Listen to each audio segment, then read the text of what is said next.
لیکن ڈر لگ گیا، یہ کافر کبھی بھی کچھ بھی کر سکتے ہیں۔ آپ نے اپنے بھتیجے سے بات کی اور اکیلے میں بات کی، میرے بھتیجے میری اوپر حد سے زیادہ بوجھ مت ڈال۔ آج یہ لوگ آئے تھے اور ایسا ایسا کہہ رہے تھے، بھتیجے چھوڑ دے،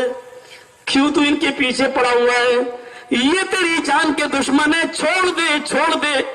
جو تو دعوت دے رہا ہے۔ اس موقع پر آپ نے پہلی مرتبہ حق گوئی سے جو جواب دیا وہ یہ تھا، چچا جان اگر یہ کافرین مکہ سورج اکھاڑ کے لے آئیں اور دائیں ہاتھ پر رکھ دیں اور چاند لے کر آئیں بائیں ہاتھ پر رکھ دیں، چاند کا توڑنا سورج کا اکھاڑنا ناممکن ہے، لیکن یہ تو ممکن ہو سکتا ہے، لیکن میں اللہ کی دعوت سے باز آ جاؤں یہ ممکن نہیں ہو سکتا۔ اے چچا جان اگر میرا وجود آپ کے اوپر بھاری پڑ رہا ہے تو آپ ہٹ جائیے، میں آپ کے اوپر بوجھ نہیں بننا چاہتا۔ ابو طالب نے جب اپنے بھتیجے کی نظروں میں نظریں ڈالی، محمد ابن عبداللہ کی اس وقت آنکھوں میں آنسو تھے جب آپ یہ کہہ رہے تھے، چچا جان آپ میرے راستے سے ہٹ جائیے، ہم آپ کے لیے کوئی مصیبت کھڑی نہیں کرنا چاہتے، لیکن رہا مجھے دعوت حق سے روکنے کی بات تو یہ سورج لائے چاند لے آئے یہ ان کے لیے آسان ہو سکتا ہے، لیکن میرے لیے آسان نہیں ہو سکتا کہ میں دعوت حق سے رک جاؤں۔ یہ کہہ کر آپ جانے لگے، بھتیجے کی آنکھوں میں آنسو دیکھے، محمد ابن عبداللہ کی آنکھوں میں آنسو دیکھے تو آپ نے بلایا، ابو طالب نے بلایا اور کہا بھتیجے تیری آنکھوں میں آنسو میں نہیں دیکھ سکتا، جا جتنا تجھے اللہ کی توحید کی طرف لوگوں کو بلانا ہے بلاتا جا، میں دیکھتا ہوں کہ کوئی تیری طرف نظر ٹیڑھی کرنے کی جرات بھی کر لے۔ اے میرے بھتیجے جا، تجھے اللہ نے جو پیغام دیا اس کو پورا کر، میرے جیتے جی کوئی تیرے اوپر ٹیڑھی نظر کر کے دیکھنے کی، ٹیڑھی نظر ڈالنے کی ہمت نہیں کر سکتا۔ اس موقع پر آپ کی آنکھوں میں آنسو تھے۔ اور پھر موقع آیا، ایک دن یہی چچا بھی اس دار فانی سے جانے لگا، مرض الموت میں مبتلا ہے، خبر آتی ہے جناب محمد رسول اللہ کے کانوں میں آواز آتی ہے، آپ کے چچا کی سانسیں اکھڑ رہی ہیں، انتقال کا وقت قریب ہے۔ اپنے چچا کی بیماری کی خبر سنتے ہیں، دوڑتے ہوئے آتے ہیں، بھاگتے ہوئے آتے ہیں۔ اس موقع پر میرا چچا کہیں اسی حال میں انتقال نہ کر جائے، اگر حالت کفر میں مر گیا تو بڑا برا ہوگا، جہنمی ہو جائیں گے، چلو آخری موقع پر شاید بھتیجے کا درد سمجھ لیں، میرے دل کی آواز سمجھ لیں۔ لیکن ایسے موقع پر آپ اندر جاتے ہیں جب ابو جہل بیٹھا ہوا ہے، ابو لہب بیٹھا ہوا ہے، قریش کے کئی لوگ وہاں بیٹھے ہوئے ہیں، لیکن ایسے نازک موڑ پر محمد ابن عبداللہ نے موقع کو غنیمت سمجھا اور اپنے چچا سے کہا، میرے چچا آپ کی چاچا آفری کی سپرد ہو رہی ہے، آپ اس دنیا سے رخصت ہونے والے ہیں، یہ بیماری ایسی ہے صرف لا الہ الا اللہ کہہ دیجئے، آئے میرے لا الہ الا اللہ پڑھ لیجئے، آپ لا الہ الا اللہ کہہ دیجئے، اگر سب کے سامنے کہنے میں شرم آ رہی ہے تو اے چچا جان صرف میرے کان میں کہہ دیجئے لا الہ الا اللہ، میں آپ کو یقین دلاتا ہوں اگر آپ نے لا الہ الا اللہ کہہ دیا اور میرے کانوں نے لا الہ الا اللہ سن لیا تو قیامت کے دن میں اللہ تعالیٰ سے آپ کی شفاعت کرا لوں گا، اللہ سے آپ کی سفارش کرا لوں گا، کیونکہ آپ نے قدم قدم پر میری حمایت کی ہے، قدم قدم پر میرا ساتھ دیا ہے، اے چچا جان میرے کان میں ہی کہہ دیجئے۔ ادھر ابو جہل نے کہا آخری وقت میں مسلمان ہو جاؤ گے، عبد المطلب کا دین چھوڑ دو گے، اپنے باپ دادا کا دین چھوڑ دو گے؟ یہ بہت برا عقیدہ ہوتا ہے، میرے باپ یہی کرتے آئے، میرے دادا یہی کرتے آئے، جلدی نہیں چھوٹتا یہ۔ ابو جہل نے کہا ابو طالب کیا اپنے باپ کا دھرم اپنے باپ کا دین چھوڑ دو گے؟ اور بھی لوگوں نے کہا، لوگ کہیں گے ڈر گیا، ڈرپوک تھا ابو طالب۔ ابو طالب کے سمجھ میں آ گیا، کہنے لگے اے بھتیجے ضد نہ کرو، مجھے بار بار لا الہ الا اللہ کہنے پر مجبور مت کرو، بار بار مت کہو، آئے میرے بھتیجے میں لا الہ الا اللہ کا اقرار نہیں کر سکتا، میں چاہتا ہوں کہ اپنے باپ دادا کے دین پر ہی مروں۔ بھتیجے نہیں، ضد نہیں، میں تمہیں اپنے انتقال کے بعد مصیبت میں نہیں ڈال سکتا۔ میرے انتقال کے بعد لوگ کہیں گے محمد نے آخری وقت میں ڈرا دھمکا کر اسلام قبول کروا لیا۔ میں نہیں لا الہ الا اللہ پڑھوں گا، میں اپنے باپ اپنے دادا کے دین پر ہی مرنا چاہتا ہوں۔ اور ابو طالب کا انتقال ہو جاتا ہے۔ ابو طالب کا انتقال ہو جاتا ہے۔ جب ابو طالب کی سانسیں اکڑ گئیں، انتقال ہو گیا، اپنے چچا ابو طالب کے انتقال کو دیکھ کر آپ نے ان کی ڈیڈ باڈی کو دیکھا تو آپ کی آنکھوں میں آنسو آ گئے۔ آپ اپنے چچا کو دیکھتے ہیں کہ آپ کے انتقال ہو گیا تو اس وقت بھی آپ کی آنکھوں میں آنسو آ گئے، اور درد صرف یہ تھا، تکلیف اس بات کی تھی کہ میرا چچا حالت کفر میں مر گیا، میرے چچا کو کلمہ نصیب نہیں ہوا، لا الہ الا اللہ کا میرے چچا نے اقرار نہیں کیا۔ جب ابو طالب کو مٹی دی جا رہی تھی تو محمد ابن عبداللہ کی آنکھوں میں، محمد رسول اللہ کی آنکھوں میں آنسو تھے، لیکن اس کے باوجود اپنے چچا کی محبت میں ایسے بھرے ہوئے تھے کہ اللہ تبارک و تعالیٰ سے دعا ہی کر بیٹھے، نظریں آسمان کی طرف اٹھا لی اور دعا کی، اللہ میرا چچا میرے اوپر اپنی جان قربان کرتا تھا، میرا چچا میرے لیے آڑ بن جاتا تھا، میرا چچا میرے لیے ڈھال بن جاتا تھا، اللہ جب بھی میرے اوپر مصیبت آئی میرے چچا نے میرا ساتھ دیا، آئے اللہ میرے چچا کو بخش دے، آئے اللہ میرے چچا پر رحم فرما۔ ادھر آواز دی، ادھر دعا کی،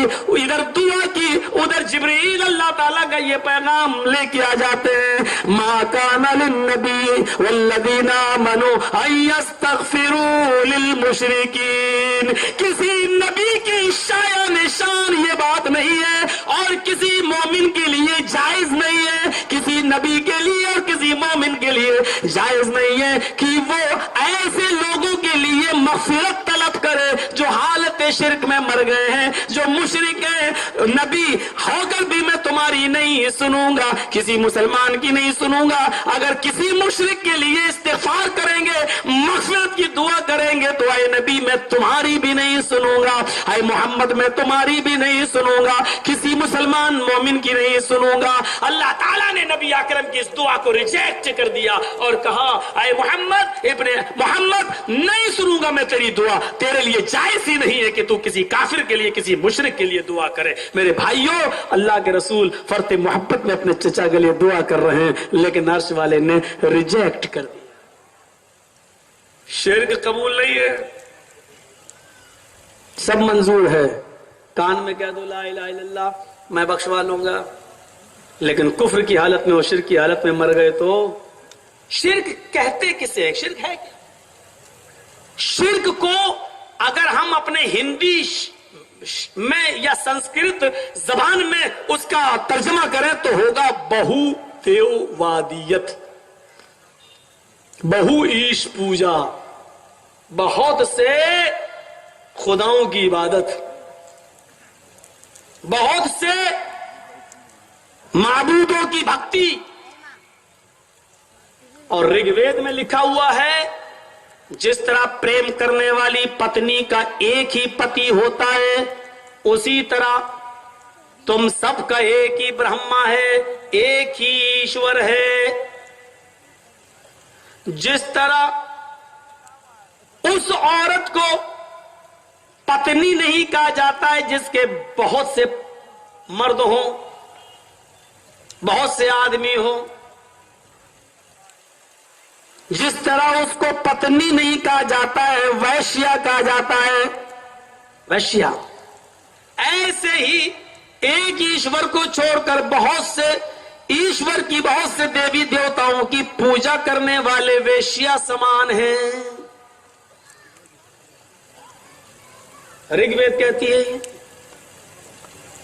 یجروید کا منتر تو کھل کر یہ ہے کہ یچتیو یو پمما نستسما دیوی شوری رشا، یچتیو یو پمما نستسما دیوی شوری رشا۔ یچت یاچنا کے معنی سنسکرت میں ہوتے ہیں مانگنا، اور یچتی امپریٹیو سینٹینس ہے، مانگو یو اس سے، اور دو بار یو آ رہا ہے۔ سنسکرت ویاکرن دیکھو آپ، یچتی مانگو، یو اس سے، وہی ہے مانگو اس سے، وہی ہے مما دینے والا،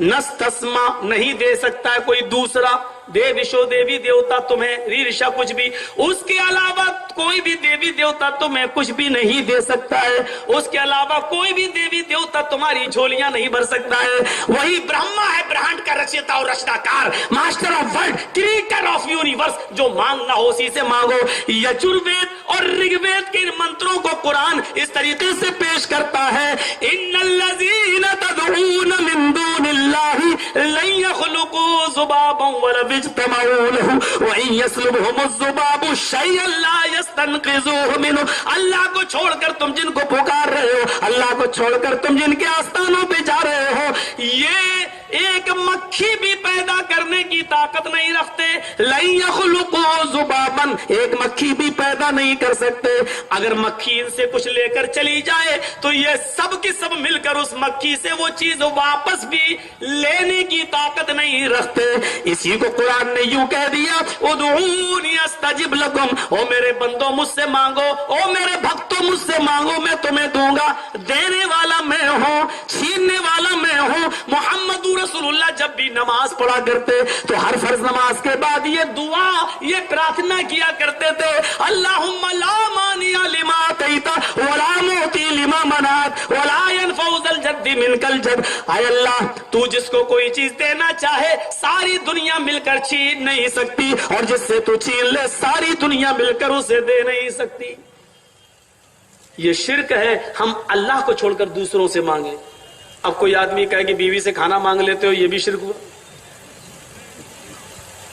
ایک بچہ دوسرے بچے سے اسکول میں پین مانگ لیتا، بھائی میں پین گھر بھول آیا ہوں تم دے دو، تو یہ بھی شرک ہوا؟